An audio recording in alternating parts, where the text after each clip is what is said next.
Este painel é um dos 4 que, ao longo dos 2 dias da conferência, darão a conhecer a opinião de reputados especialistas sobre matérias da regulação.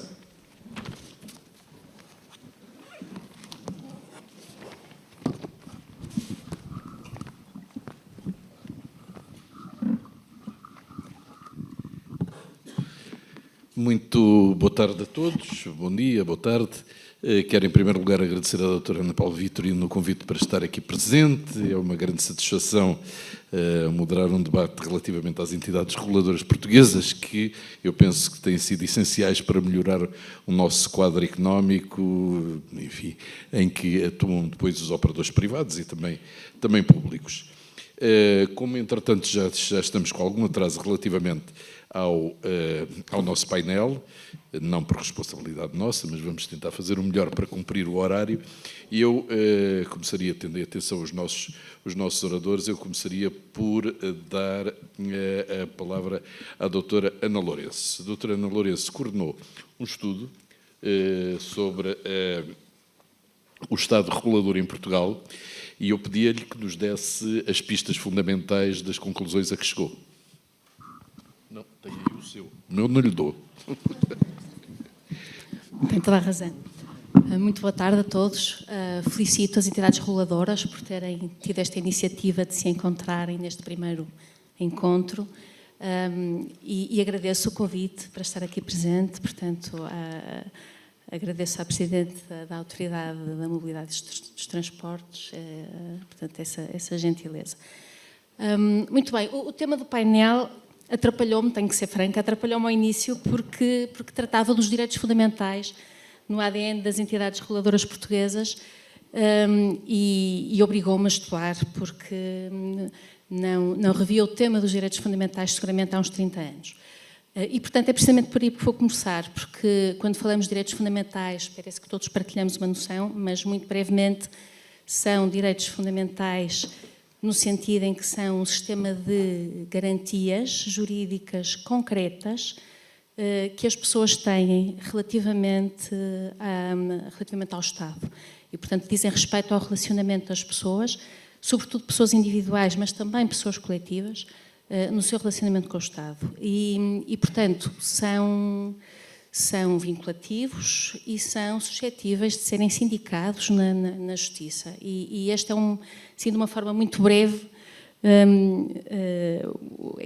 o conceito de direitos fundamentais que aqui vou usar. E, portanto, são direitos que dizem respeito às nossas liberdades, à nossa autonomia e também ao nosso poder, o que significa que no relacionamento com o Estado as pessoas não pretendem a ingerência do Estado nesses direitos, mas também requerem do Estado que proteja esses mesmos direitos.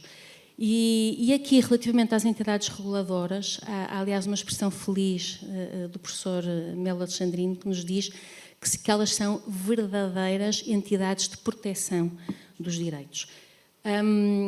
E este é um primeiro ponto. As entidades reguladoras como entidades que protegem direitos fundamentais das pessoas. Estas entidades reguladoras fazem parte da reconfiguração do Estado.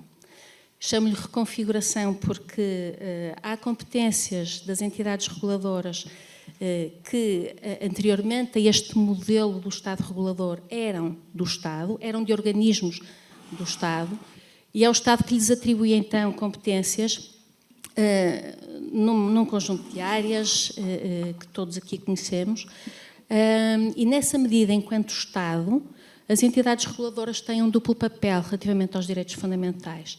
Um papel de atuação, que é uma atuação que pode ser uma não atuação, no sentido de não interferência, mas, sobretudo, um papel de atuação de ativamente protegerem as liberdades das pessoas e de cuidarem também do relacionamento que têm com essas mesmas pessoas, porque as pessoas exercem os seus direitos fundamentais, de certa forma, também contra as entidades reguladoras. Porque estas entidades não têm legitimidade democrática, mas lhes cabe a salvaguarda de bens que são essenciais, no respeito desde logo da igualdade e da igualdade de oportunidades de realização do potencial de cada um, são dotadas de independência. E temos falado durante toda a manhã desta questão da independência. A questão da independência das entidades reguladoras, de facto, no nosso estudo, foi um foco. Esta independência vista como uma imparcialidade de atuação, quer relativamente ao poder político, quer relativamente às entidades reguladas, e uma independência que nós, no estudo, vimos em dois planos. Uma independência de direito, ou seja, na maneira como a lei quadro, que hoje aqui, de alguma forma, temos presente, vê esta independência das entidades reguladoras, numa pluralidade de dimensões, na nomeação dos seus dirigentes, na capacidade para terem autonomia na gestão, para terem os recursos financeiros de que necessitam para levar a cabo a sua atividade, mas também uma independência que é uma independência de facto. E essa independência de facto prende-se com a maneira como são nomeados os dirigentes das entidades reguladoras, com o perfil que têm enquanto dirigentes das entidades, prende-se com a possibilidade que têm para, lá está, disporem dos recursos financeiros e humanos de que necessitam para a pluralidade de competências que têm, de criação de normas, de controle e de sancionamento dessas normas. E, de facto, nós no estudo chegamos a uma conclusão que é a Lei Quadro mudou o panorama da regulação em Portugal, trouxe diversos aspectos positivos. Há aspectos onde podia ter ido mais longe, sobretudo no que diz respeito ao papel da Assembleia da República.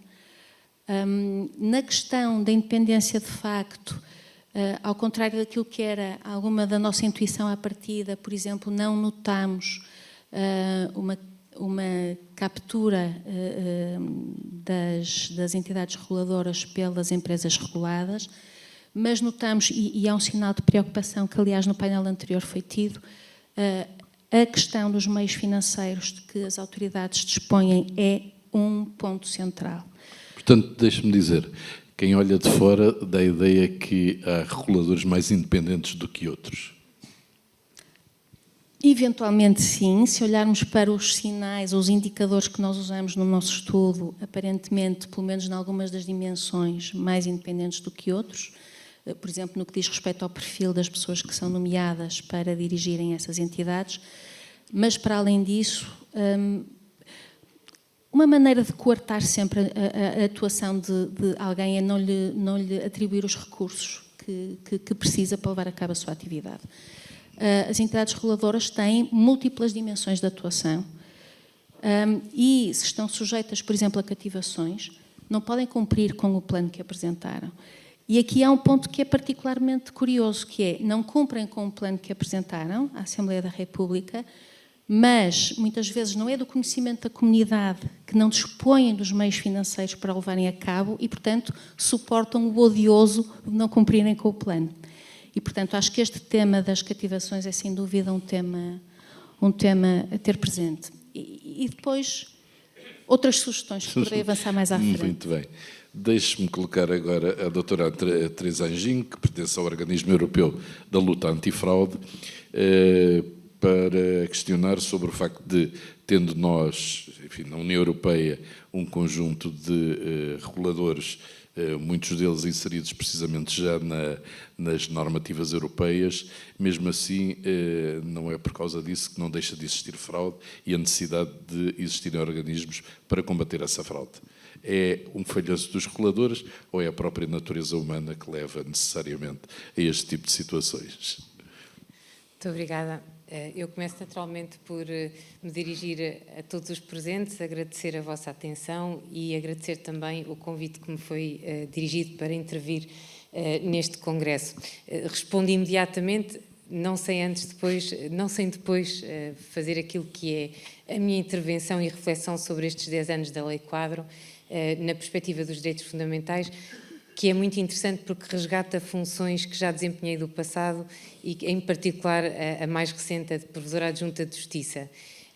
E a resposta à sua pergunta, claro que não podemos, no que diz respeito a questões de fraude e corrupção, identificar um fator da fraude e da corrupção. Como todos bem sabemos, é uma questão muito mais complexa do que esta, que nos remete inclusivamente para questões culturais particularmente interessantes, mas que requeriam mais do que os 5 minutos que amavelmente me vai ceder para eu fazer esta intervenção.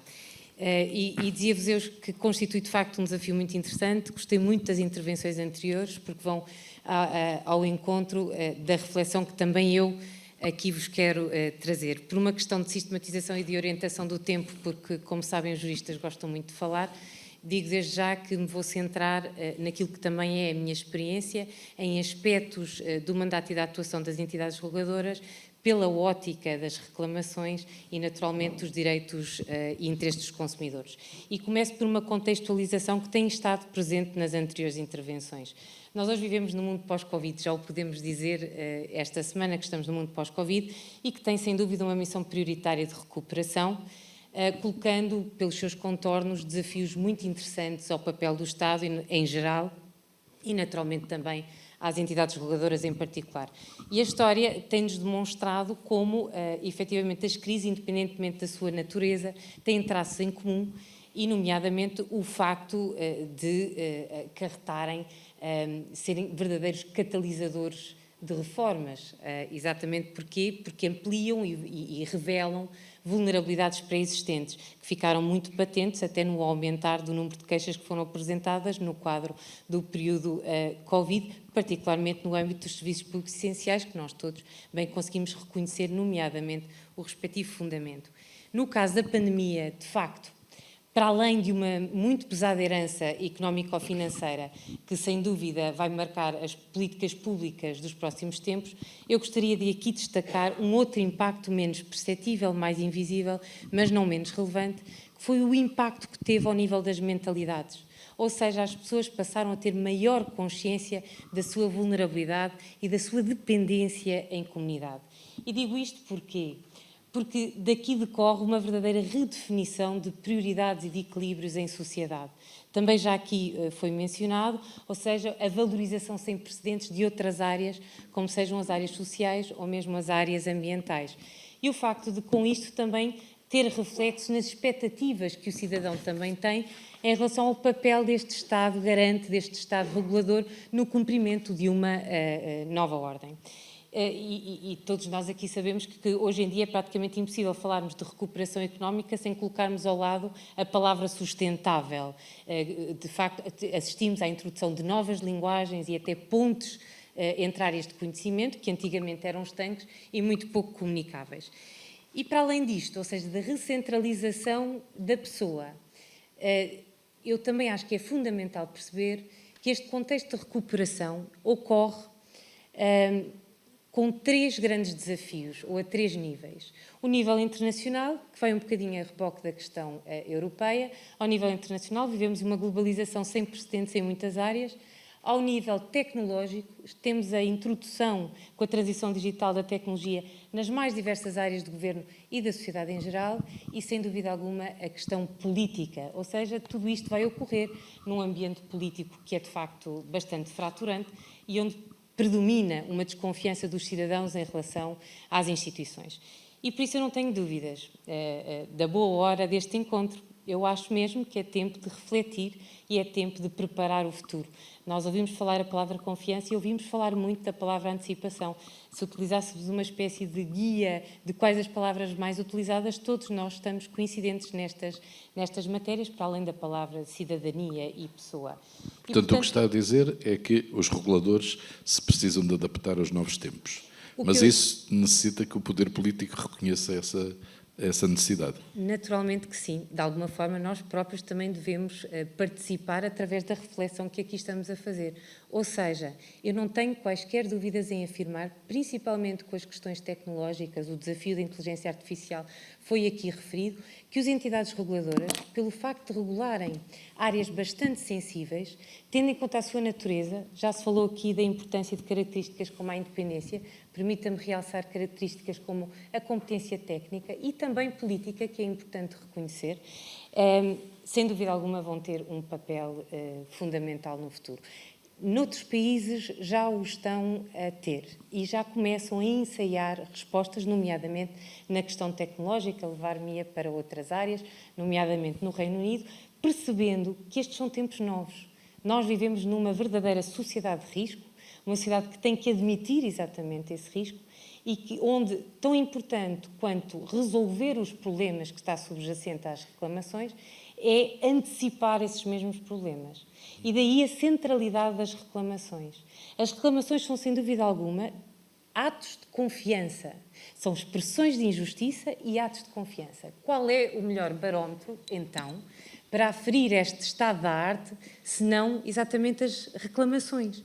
É a confiança do indivíduo em relação ao Estado e é a confiança do indivíduo em relação às instituições que estão ali, que recebem as queixas, a quem o indivíduo recorre, manifestando o seu sentimento de injustiça, com maior ou menor consciência do direito. Esta é a grande vantagem de muitas destes mecanismos de reclamação, à procura de uma solução que ainda acreditam ser possível dentro do sistema. Mas não acredita, como foi aqui já referido, que as entidades reguladoras, pelo menos algumas, têm de explicar melhor o seu papel para que os cidadãos entendam como é que operam? Muitíssimo interessante, porque a própria reclamação vai ao encontro dessa função de educação e de literacia que as entidades reguladoras, na análise da reclamação, podem e devem desempenhar. É exatamente a questão da antecipação. Eu digo, sem dúvidas, até pela experiência que tive na Provedoria de Justiça, que a análise das reclamações, hoje em dia, são verdadeiros observatórios privilegiados do Estado em sentido amplo e da forma como o Estado se materializa na vida dos cidadãos.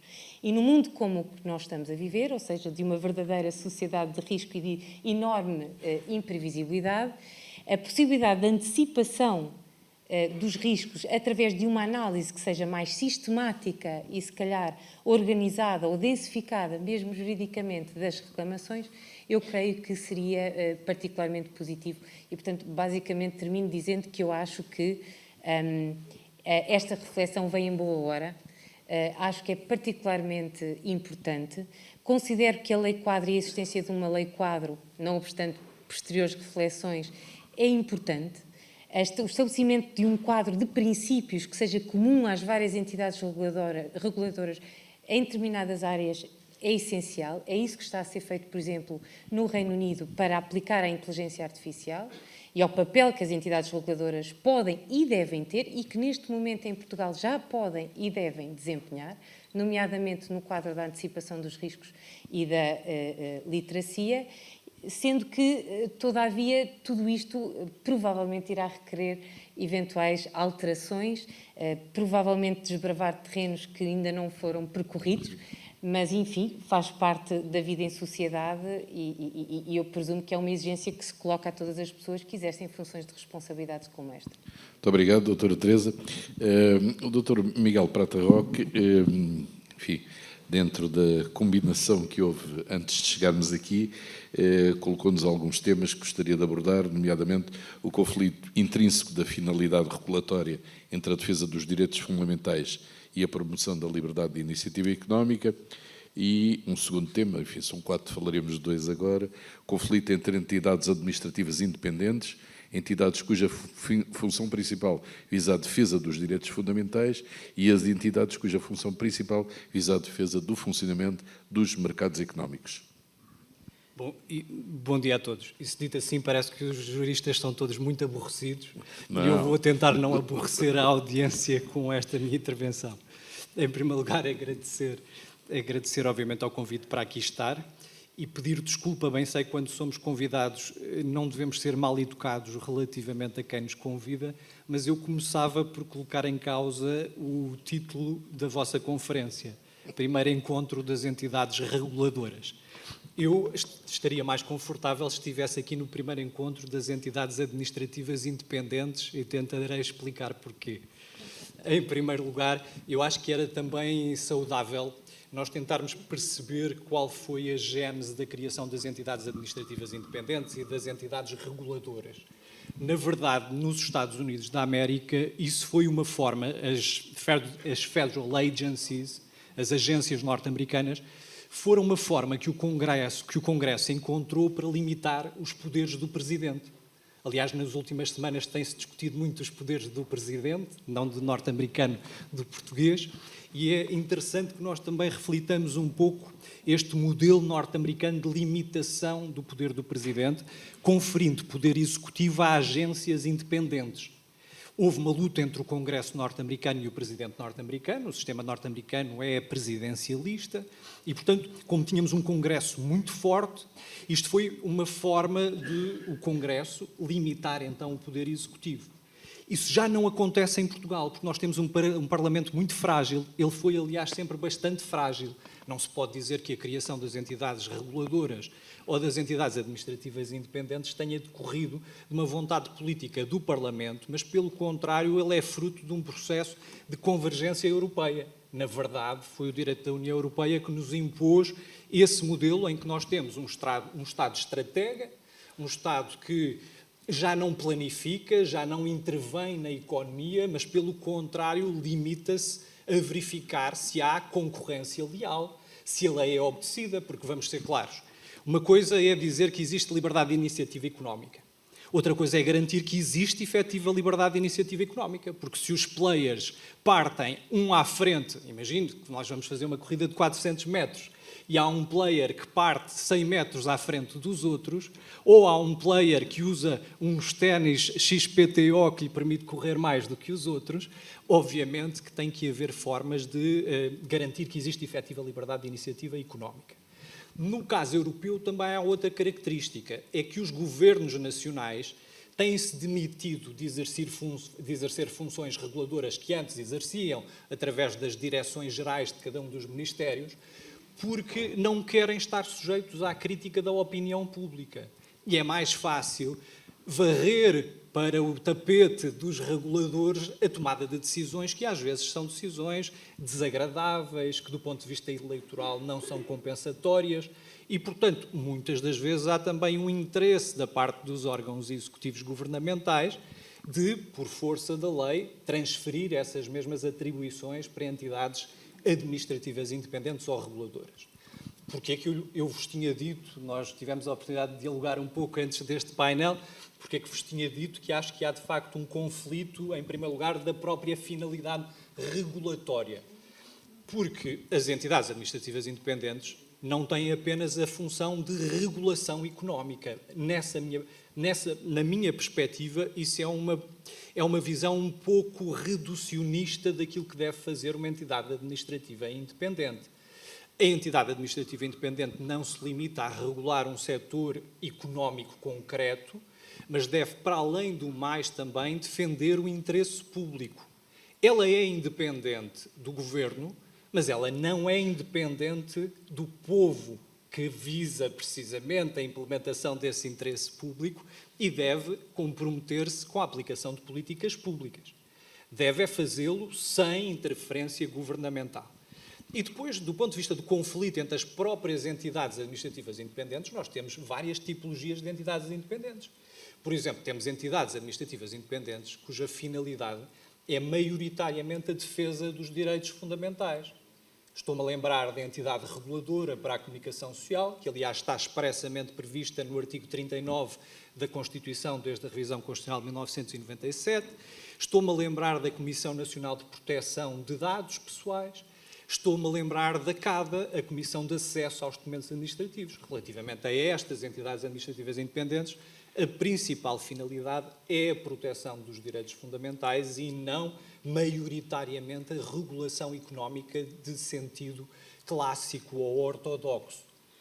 Por outro lado, há também um outro aspecto que é... Portanto, aquilo que eu queria dizer é que todas as entidades administrativas independentes estão comprometidas não só com as empresas que são alvo de regulação, mas também com os beneficiários dessa atividade económica. As entidades como o Banco de Portugal, como a CMVM, como a AESF, devem preocupar-se não só com a regulação das empresas que prestam serviços e fornecem bens, mas com os direitos dos consumidores, com a perspectiva dos cidadãos e verificar precisamente Eu não quero agora começar a falar sobre comissões bancárias, prometo que não abordo o tema, mas era importante que as entidades reguladoras não funcionassem apenas numa perspectiva formal de regulação do mercado, mas que atuassem também para a implementação de políticas públicas, que não são políticas governamentais do partido XYZ, mas que são políticas que toda a comunidade pretende que sejam implementadas e discutidas. Há aqui dois tópicos, no entanto, de conflito na minha perspectiva. Há um conflito, muitas das vezes, entre a função reguladora e a função legislativa. Por exemplo, os parlamentos, atualmente, gostam de fugir às grandes questões, às questões que são mais sensíveis e mais divisivas. Então, qual é a técnica que utilizam? Ou adotam conceitos jurídicos indeterminados, quer dizer assim, tem direito à subvenção estatal aquele que tiver necessidade económica. E depois a administração pública que se desenvencilha dizer quem é que tem ou não tem necessidade económica. Faz isto muitas das vezes, utiliza conceitos jurídicos indeterminados que depois são as entidades reguladoras que têm que aplicar e interpretar, transferindo o ónus desse litígio, dessa polémica, para as entidades reguladoras. E às vezes dá-lhes poderes regulamentares que, a meu ver, são inconstitucionais e excessivos. E este é um alerta para os reguladores aqui presentes. Eu já folhei muitas recomendações, avisos, orientações de entidades reguladoras, que, na verdade, não são nem recomendações nem avisos, são normas de conduta, que impõem regras e condutas aos particulares e que limitam a sua esfera de intervenção económica.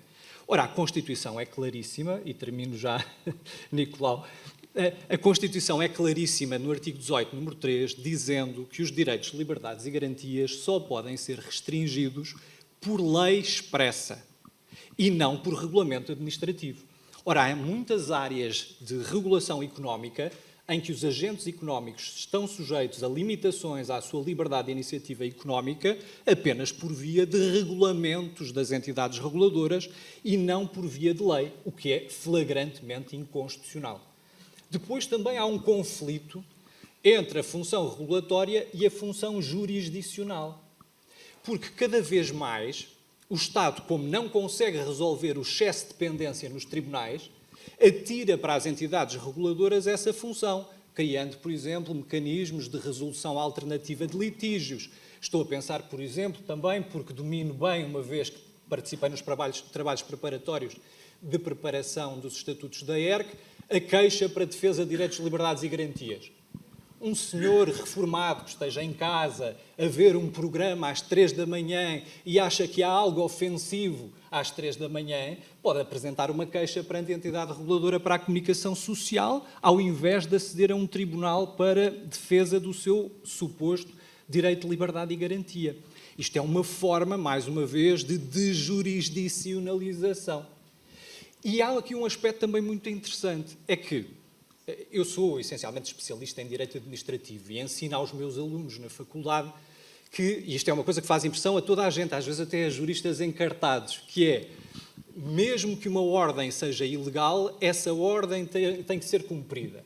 Mesmo que a administração pública pratique um ato ilegal, esse ato continua a produzir efeitos jurídicos até que seja anulado pela própria administração pública ou pelo tribunal. E mais, mesmo que esse ato administrativo aplique uma norma inconstitucional, esse mesmo ato continua a produzir efeitos jurídicos. Acontece, nós os juristas estamos sempre à procura da exceção e não da regra, que há colegas meus, reputados administrativistas, estou a pensar, por exemplo, no Dr. André Salgado Matos e no professor Paulo Otero, que entendem que as entidades reguladoras que estejam encarregues de defesa de direitos fundamentais podem desaplicar normas inconstitucionais precisamente em função desse seu munus que a Constituição lhe dá. Estou a pensar, por exemplo, na Comissão Nacional de Proteção de Dados Pessoais. Houve recentemente, aliás, uma deliberação da Comissão da CNPD muito interessante, e eu, mais uma vez, também sei do que estou a falar. Pareço o Otávio Machado. Também sei do que estou a falar, porque também, enquanto Secretário de Estado da Presidência do Conselho de Ministros, fui responsável por preparar essa lei que executa o RGPD, o Regime Geral de Proteção de Dados, mas A Comissão Nacional de Proteção de Dados, por exemplo, entendeu que várias normas do RGPD da lei nacional que executa o RGPD, o contrariariam. E uma vez que, supostamente, existe um primado, não vou agora discutir isso, existe um primado de direito da União Europeia, essas normas deviam ser desaplicadas. Na verdade, as normas que foram desaplicadas eram todas normas mais favoráveis aos particulares, às empresas. Por exemplo, às pequenas e médias empresas. Ou seja, a Lei Nacional de Execução, o seu objetivo era, respeitando o princípio da proporcionalidade, não restringir tanto os direitos daqueles que estavam sujeitos ao RGPD como, teoricamente, esse regime geral pretendia.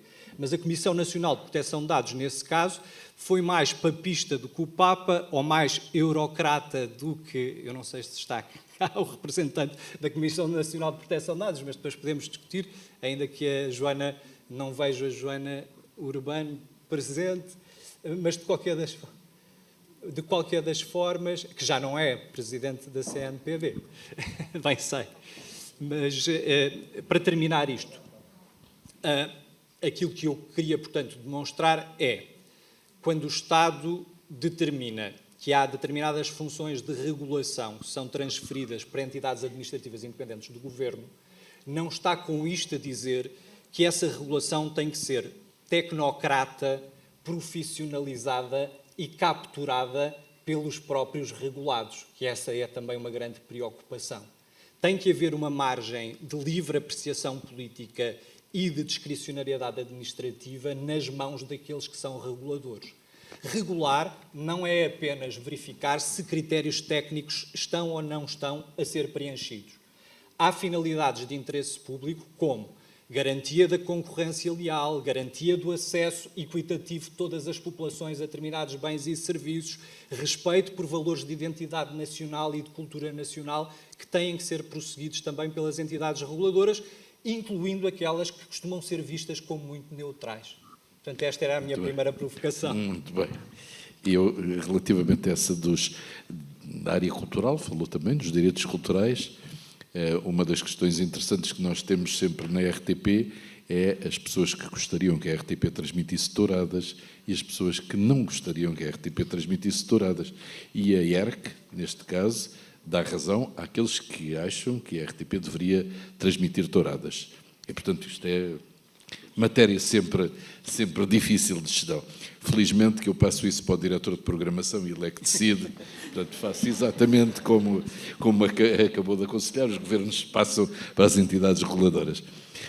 Doutora Ana, eu gostava de voltar ao seu estudo e da sequência, aliás, do que o Miguel disse, relativamente a esta, digamos, quase dualidade que existe entre entidades reguladoras que, efetivamente, relativamente ao poder político, têm uma independência absolutamente clara, e aqueles que, efetivamente, têm mais dificuldade nessa afirmação. E as consequências que isso tem para o bom funcionamento, enfim, dos direitos dos cidadãos, das áreas económicas, etc. Nós temos entidades reguladoras em muitas áreas, temos um historial ao longo dos anos em que houve conflitos importantes, algumas vezes, entre governos e entidades reguladoras, com a substituição, inclusive, de presidentes de entidades reguladoras, ao contrário de outras onde não podem ser substituídos assim tão facilmente. E, portanto, eu gostava de ter a sua avaliação relativamente a isto. Ou seja, estamos a ir no bom caminho, os reguladores estão a fortalecer, o seu ADN está-se a tornar mais forte, mais capaz de responder aos desafios, como também a Teresa dizia há pouco, as questões da inteligência artificial é um novo mundo que está a aparecer e que é muito complicado para o jornalismo também, sobretudo porque podemos ficar todos sem emprego, porque a inteligência escreve melhor que nós, mas enfim... Ou com mais tempo. Ou com mais tempo, com mais informação, com mais cultura. E, portanto, gostava de ouvir sobre esta matéria. Obrigada. Este tema da independência é muito delicado e nós, no estudo, eu relembro que no estudo que fizemos para a Fundação Francisco Manuel dos Santos, analisamos apenas 3 casos de entidades reguladoras. Portanto, a ERSE, a Autoridade da Concorrência e a ANACOM. E é um tema delicado porque Nós utilizamos na altura no estudo um modelo que é muito utilizado de avaliação e que tem um conjunto de indicadores para se apreciar o nível de independência, o grau de independência, quer de direito, quer de facto, mas são sinais, são indicadores, ou seja, tudo vai depender depois da maneira como essa independência é vivida pela entidade reguladora no seu dia-a-dia. E é verdade, por exemplo, que nós temos entidades reguladoras, e o nosso estudo mostrou isso, onde a nomeação de pessoas com afinidades a partidos políticos era mais notória do que noutras, mas isto é apenas acho que deve ser lido como um sinal. Porque depois as pessoas, na sua atuação, podem atuar de uma forma francamente imparcial e independente. E nós podemos também ter o caso oposto, que é uma pessoa que não tem afinidade a um partido político, depois na sua atuação acabar por ser capturada. Deixe-me complicar-lhe a resposta, Sim. dando um exemplo concreto. A licença de atribuição do 5G demorou meses. Enfim, para qualquer pessoa que estava de fora, mas que acompanhava e estava interessado, pensaria que houve uma lesão para a economia portuguesa. Nós antes estávamos à frente na área das telecomunicações, no 3G, no 4G e por aí fora. Agora no 5G ficámos para trás, claramente. E, no entanto, enfim, o resultado final foi que houve mais dinheiro para o Estado, mas aquele processo eternizou-se. E isso foi uma prova de que realmente havia uma autonomia completa da entidade que estava a gerir o processo. Agora, a pergunta é, mas e o Estado ficou a ganhar, o país ficou a ganhar com esta situação, com esta maneira de ter conduzido o processo? Eu não conheço o suficiente do caso da licença do 5G para me pronunciar de uma forma muito afirmativa. Agora, há aqui um tema interessante, eu às vezes chamo-lhe uma tensão colaborativa, que é, nós temos entidades reguladoras que são definidas como independentes, mas que de alguma forma têm de dialogar quer com as empresas reguladas, quer com o próprio Governo, porque o Governo tem as suas prioridades e a bem do país como um todo não tem que haver aqui um diálogo. É verdade que o caso do 5G originou inclusivamente pedidos de regresso ao modelo anterior das direções-gerais. Agora, o que é que me parece? Parece-me que há aqui um escrutínio da atividade das entidades reguladoras que, se calhar, tem que ser com uma regularidade diferente por parte da Assembleia da República, em comissões com o saber técnico necessário para fazer um escrutínio que é um escrutínio difícil. Portanto, as questões difíceis não podem ficar só para comissões de inquérito. As questões difíceis têm que ser trazidas para esse contacto regular da Assembleia da República com os regulados, que não passa, por exemplo, simplesmente por olhar para CVs, passa por perceber como é que aquela pessoa que eventualmente está a ser nomeada pelo Governo para ocupar um cargo numa entidade reguladora a nível da sua administração, concebe o interesse público que tem que defender, concebe o modo como tem que o fazer, os meios de que tem que dispor para levar a cabo. E, portanto, acho que defende uma escolha na Assembleia da República? Acho que sim. Acho que sim. E, sobretudo, acho que o escrutínio tem que ser um escrutínio difícil. Difícil. As questões difíceis têm que ser colocadas. Não pode ser simplesmente uma apreciação do CV e deixar à margem do nomeado aquilo de que quer tratar. E além disso, acho que há um trabalho aqui a fazer por parte de todos, no sentido de, tal como existem os relatórios de literacia financeira, relatórios de literacia regulatória. Acho que muito daquilo que nós conhecemos sobre as entidades reguladoras, conhecemos-lo pela comunicação social, e por uma comunicação social que muitas vezes está sobretudo atenta à falha, e não propriamente àquilo que são os aspectos positivos da regulação. Mas há mesmo reguladores que, por exemplo, aplicam sanções, mas nunca as divulgam. O caso do Banco de Portugal é claro. Sabemos que há sanções, enfim, fala-se que houve instituições financeiras sancionadas, mas o Banco de Portugal não divulga quais são as instituições que foram sancionadas. Se formos falar de divulgação e de dados, então aí estamos francamente mal, porque conseguir levar a cabo um trabalho de análise do Estado regulador sem termos acesso a dados, por exemplo, sobre as decisões dos tribunais, para podermos perceber, por exemplo, se há um seguidismo do Tribunal da Concorrência, Regulação e Supervisão relativamente à posição dos regulados, é extremamente difícil. Conseguir, por exemplo, ter acesso às cativações foi francamente complicado. Eu não acho razoável que nós conheçamos o nível de cativações das entidades reguladoras a partir das audições na Assembleia da República, e indo ver as questões que foram colocadas pelos partidos políticos para, a partir da intervenção das entidades reguladoras, percebermos esse nível de cativações.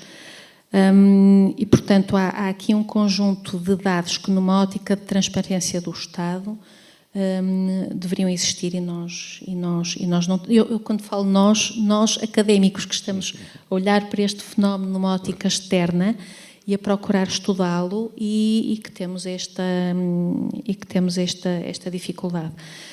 Por exemplo, eu acharia extremamente interessante, numa ótica muito pragmática, que no âmbito desta tal tensão colaborativa, ou seja, as entidades reguladoras não podem existir de costas voltadas para quem regulam e para o próprio Governo. O Governo define prioridades políticas que as entidades reguladoras têm de conhecer, e uma forma também delas conhecerem o setor é dialogarem com os regulados. Os modelos de análise de independência, por exemplo, muitas vezes consideram o número de reuniões como um indicador de independência. Eu, por exemplo, tenho alguma crítica em relação a isso. Eu acho que seria extremamente interessante que as entidades reguladoras tivessem uma agenda anual das suas reuniões com os representantes do Governo e os regulados. Um calendário que nós conhecêssemos, em que nós soubéssemos quais são temas previstos ao longo do ano, e que tivéssemos uma síntese daquilo que foi discutido.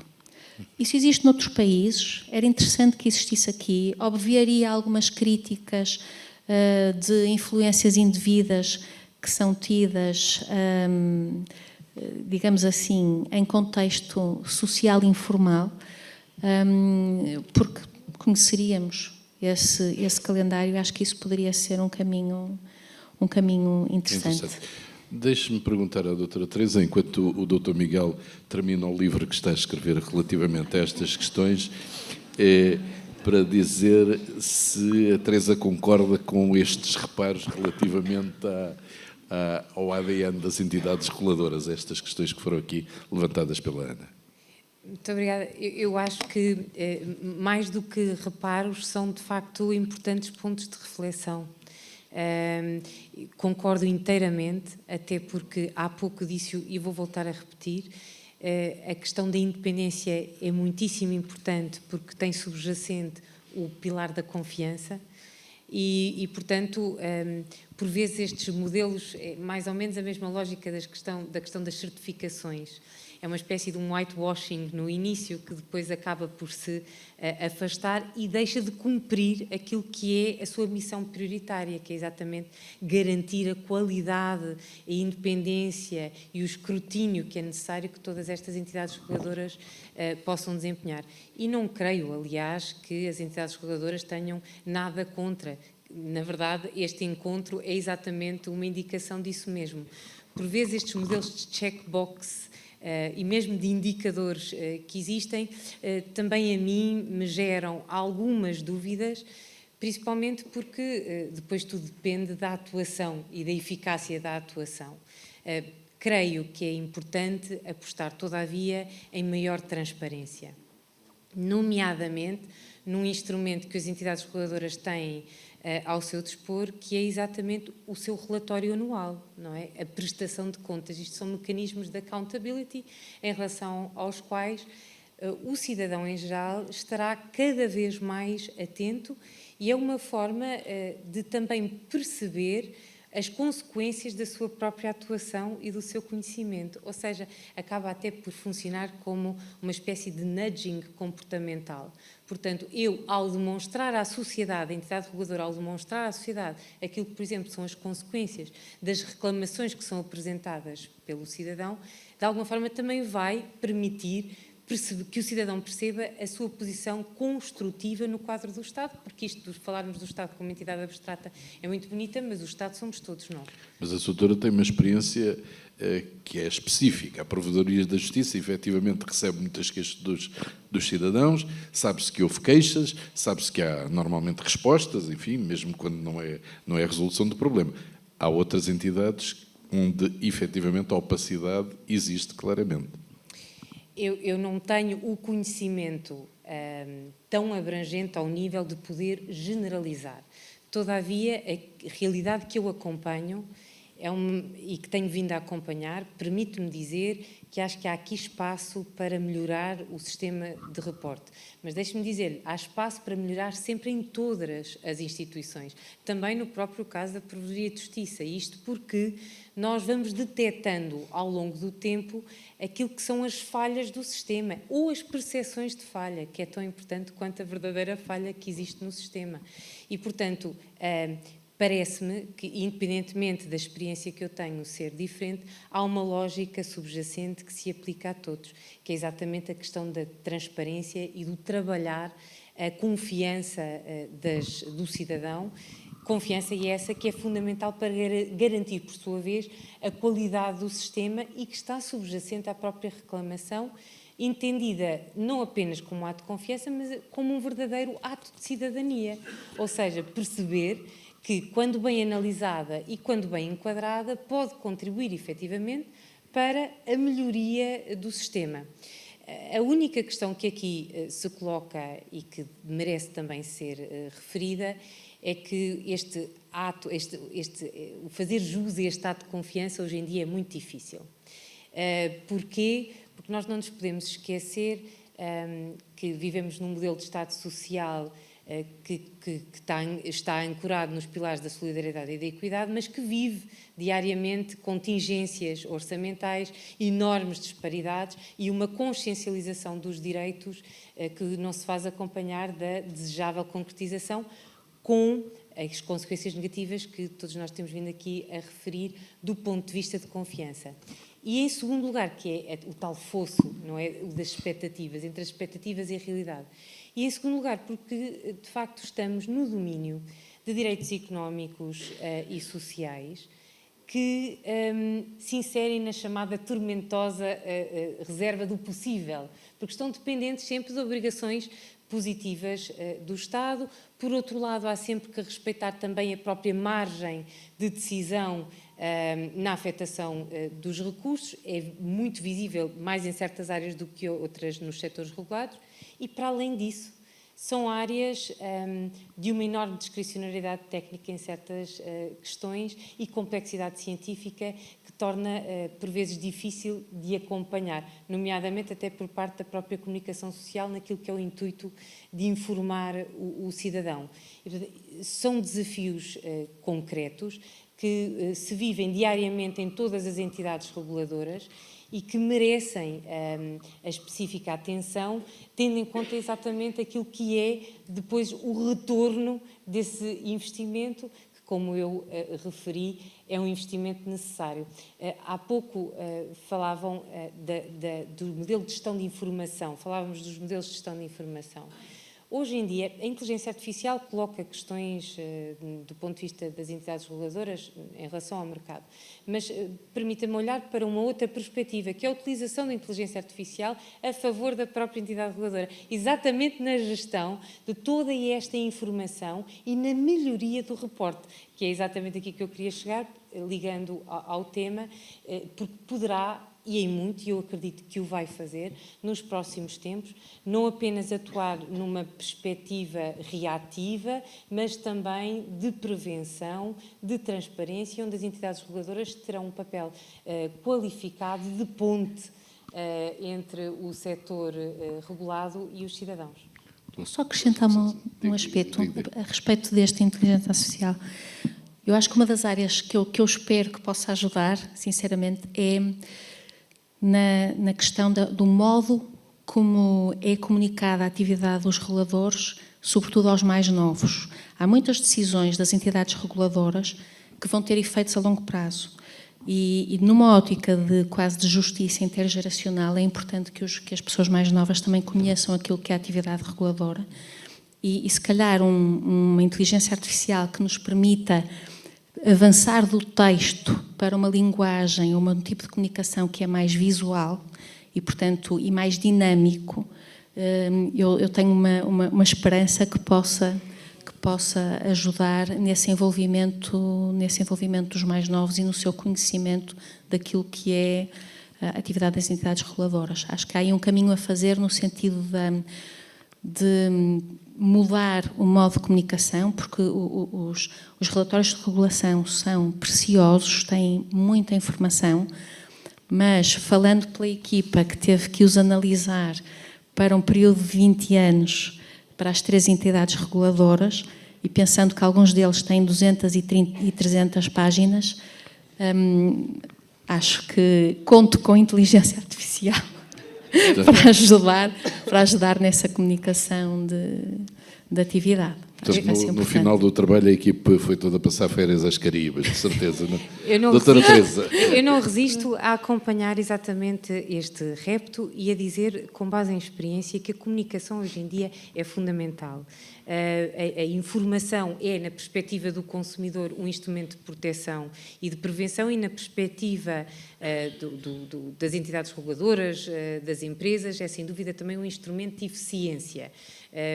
Mas para dizer o seguinte, a maioria das queixas que são apresentadas na Promotoria de Justiça nos setores regulados incidem exatamente sobre esta questão, aparentemente muito simples, que é da comunicação ou da falta dela, que nos levaria a um outro tema particularmente importante, que é a dita parangona do não deixar ninguém para trás, que é tudo muito bonito, mas a verdade é que quando existem as pressões, a pressão dos números e as questões de eficiência e de produtividade, quando não se faz acompanhar dos necessários recursos materiais e humanos, pode ter um efeito, de facto, contraproducente e negativo, que inclusivamente desvaloriza o impacto social de muitos destes atos, com questões de reputação e de litigância que hoje em dia não podem ser ignoradas.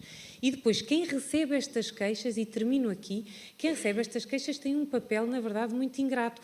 É que são basicamente uma espécie de tradutores qualificados de linguagens e de formas de comunicação muito pouco acessíveis à maioria das pessoas que já se sentem perdidas no sistema e, neste caso, não apenas se vão sentir mais perdidas no sistema, como, obviamente, aumentar o seu grau de desconfiança em relação às instituições. Portanto, muito obrigada por trazer esse ponto. Muito bem, Dr. Miguel, um dos pontos que trazia era precisamente o conflito entre a atividade reguladora e a atividade política, mas se quiser compartilhar o seu novo livro connosco, terei todo o gosto. Nicolau, acho que se costuma ensinar que quando se responde a uma pergunta, nunca se responde à pergunta, diz-se aquilo que se pretende responder. Claro. E eu ainda bem que me fez essa pergunta, mas agora vou-lhe dizer outra coisa completamente diferente. Eu garanto que não tenho recebido treino de comunicação, é tudo... Mas eu já ouvi na televisão várias vezes. Eu, na verdade, sou um autodidata e a minha remuneração de professor universitário não me permite contratar nenhuma agência de comunicação, portanto é apenas instinto, é esse instinto que vou utilizar para lhe responder. Há 2 tópicos relativamente aos quais eu não me sentiria confortável se saísse daqui sem que os abordasse. Eu sou, do ponto de vista mental, estruturalmente um advogado, preocupado precisamente com a defesa dos direitos, liberdades e garantias dos cidadãos e das cidadãs, e há um domínio da atividade regulatória em que essa proteção é muito reduzida. Esse domínio é o domínio do direito administrativo sancionatório, dos processos contra ordenacionais e de outras sanções de tipo administrativo que são aplicadas por parte das entidades reguladoras. Na verdade, as entidades reguladoras neste momento têm poderes de busca e têm poderes de inquérito praticamente pré-criminal. Há muitas das vezes, aliás, a utilização depois em sede de procedimentos criminais futuros de prova que é recolhida no âmbito dessa atividade que, teoricamente, é apenas de regulação ou de supervisão. Aliás, a Constituição consagra no artigo 32 uma garantia essencial de qualquer cidadão ou cidadã, que é o direito à não autoincriminação. Acontece que, se eu for regulado, eu tenho dever de prestar informação à entidade reguladora. Eu tenho dever de permitir o acesso a documentos comerciais. Eu tenho a obrigação de permitir que os meus funcionários, que os meus contratados possam prestar prova testemunhal a essas entidades reguladoras. E muitas das vezes o processo de averiguação sancionatória administrativa pelas entidades reguladoras é uma antecâmara para recolha de prova que depois pode vir a ser utilizada mais tarde contra determinado dirigente de uma sociedade comercial sujeita a essa mesma averiguação. Eu diria, aliás, que isto é uma forma de deixar entrar pela janela aquilo que não se quer deixar entrar pela porta e, obviamente, que tem que haver uma extrema cautela da parte das entidades reguladoras, e sei que isso é feito. Sei que essa formação contínua é cada vez mais dada àqueles que trabalham nos departamentos sancionatórios das entidades reguladoras, mas é uma preocupação que eu não podia, obviamente, deixar de sinalizar aqui. Outra preocupação é também esta, é que o povo português, de facto, é sábio e diz que bem prega Frei Tomás, faz aquilo, não faças aquilo que ele diz, faz aquilo que ele faz. Não faças aquilo que ele faz. Oh, meu Deus, isto não me saiu nada bem. Mas todos vocês compreenderam. Eu sei que hoje em dia em público não se pode errar e as pessoas acham sempre que quem fala em público tem que ser infalível, impenetrável. Não é nada esse o meu género e, portanto, até fico satisfeito que esse lapsus linguae tenha ocorrido. Para demonstrar que sou humano, que tenho sentimentos... Estávamos aqui na dúvida. Que era já a inteligência artificial, mas pronto, ok. Agora, esta foi um pescar de olhos ao António Damasio à inteligência emocional. Mas bem, a minha questão é esta. As entidades reguladoras muitas das vezes andam atrás dos regulados a impor-lhes ética corporativa, a exigir que, e está aqui a Teresa, que neste momento tem funções muito importantes nesse domínio, a exigir precisamente transparência de procedimentos, boa governance, mecanismos de denúncia aos regulados. Mas era importante que as entidades reguladoras também levassem a sério essa obrigação. Por exemplo, algo que para mim é absolutamente inaceitável são as portas giratórias das sociedades de advogados que são consultoras externas das entidades reguladoras. Para mim é absolutamente incompreensível como é que determinadas sociedades de advogados, que são consultoras de empresas reguladas, depois são simultaneamente consultoras das entidades reguladoras que regulam. E não me venham cá com a história das Chinese Walls, porque a muralha da China vê-se bem do espaço, mas tem várias falhas e pedaços do muro que estão mal construídos. E, portanto, essa, da minha perspectiva, é uma preocupação cada vez mais. Aliás, quando uma pessoa está atenta à realidade atual e quando se percebe esse fluxo de consultoria jurídica externa, não devemos poder deixar de nos inquietar. Depois há outro aspecto também. Obviamente que todos nós sabemos a dificuldade de obtenção de recursos financeiros e também de recursos humanos capacitados por parte das entidades reguladoras. E, por isso, as leis de cada uma das entidades reguladoras determinam que elas podem contratar técnicos especialistas através de contrato individual de trabalho. Mas a circunstância da contratação ser feita por contrato individual de trabalho levanta riscos muito graves de nepotismo e de amiguismo. Não estou a dizer diretamente, não se sintam diretamente visados pela minha intervenção. Eu utilizei palavras, desta vez não cometi nenhum lapsus linguae, e disse, suscitam riscos de nepotismo e amiguismo, de de todos aqueles que intervêm no processo de contratação.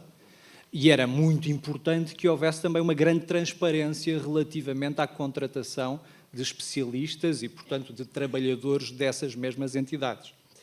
Por outro lado, ainda, a própria celebração de contratos de aquisição de serviços, de aquisição de prestação de serviços, de aquisição de bens, devia ser o mais transparente possível e o mais sujeito a escrutínio externo.